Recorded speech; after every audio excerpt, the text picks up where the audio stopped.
Hello,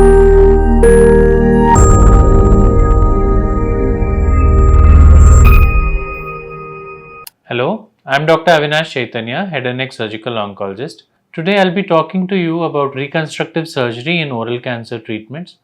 So basically we know that oral cancer treatment, the mainstay is surgery, in which we remove the tumor with a wide local excision. That is, we have to remove the tumor bulk with 1 centimeter of margin and take out whatever comes in between, unless it is an essential structure like an artery.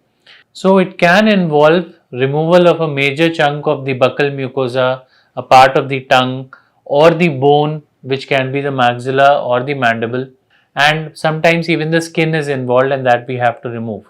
Along with this, we have to clear the nodal basins like the lymph nodes of the level 1, 2, 3 and 4 of the ipsilateral side, and that can cause major morbidity. So basically, when the primary tumor is removed, we may have to remove part of the tongue and the buccal mucosa or the bone, which has to be reconstructed, because these are functional aspects of the oral cavity. They help us in speech, they help us in swallowing, they help us in appearance. Sometimes they help us just to maintain the tongue in a place so that it doesn't fall back into the throat and cause aspiration. So for all these reasons, we need to reconstruct the part of the oral cavity that we are going to excise. So what are the reconstructive steps, and what are the modalities of reconstruction, and what is the function of the reconstructive part? So the basic aim of reconstruction is to replace whatever we remove. So suppose we have removed part of the tongue or part of the bone, we have to replace it for like to like with the similar kind of tissue. So suppose if we are removing part of tongue, it is a soft tissue, so we will be reconstructing it with a soft tissue of adequate size and shape and mobility. Similarly, if we are removing bone, we have to replace it with a bone, at the same time not causing a problem at the site of the donor area. For example, if we are replacing the bone of the jaw, we have to replace it with a bone that we are not using as much. So we usually use the fibula, which is a bone in the lower part of the leg, and that we use for replacing the bone. But keeping the bone alone is not sufficient. So we have to replace it as a vascularized tissue which is live.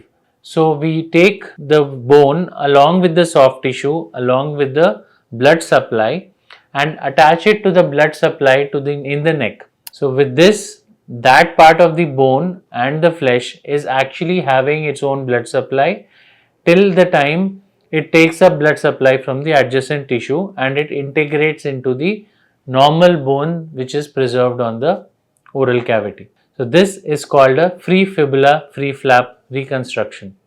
This is generally done for the removal of the bone, which can be the mandible or the maxilla. So what we achieve by reconstructing the bone that we have removed? We achieve occlusion and able to chew, because we are able to give teeth at the later point, and also the alignment of the jaw is completed. Although it may not be near normal, we try to make it as normal as possible so that the alignment is there and the patient is able to chew his food at a later stage. This is done only when the mouth opening is good and the amount of tissue, that is soft tissue, which is lost along with the bone is not as much, which cannot be replaced by the fibula, bone and all. As we know, the fibula region, the lower part of the leg, does not have much of soft tissue around the bone. So we have to have only the skin and the fascia, which is going to be replaced here, and not much of soft tissue. In case a lot of soft tissue is also lost, we may have to do 2 flaps instead of 1, and then we are able to close the defects properly. So by achieving the reconstruction with free flaps, we are able to give good cosmesis, good outcomes, and also they will be able to tolerate adjuvant therapies in case we have to give radiation, which will be most likely the case in case the bone is removed. So with advancements like free flaps and reconstructive surgery, and also giving a near normal appearance in the post-operative period, we are able to give a functional outcome as well as aesthetic outcomes in oral cancer patients. Most of our patients don't look like they have undergone a surgery. They don't look like the patient is having a treatment and they are almost near normally replaced back into their society, and they are able to perform their daily activities with ease and confidence. So, with this, I would say that doing a reconstructive surgery after a resective major oral cancer treatment is actually going to be very much beneficial for the patient and should be done in almost all cases. Thank you.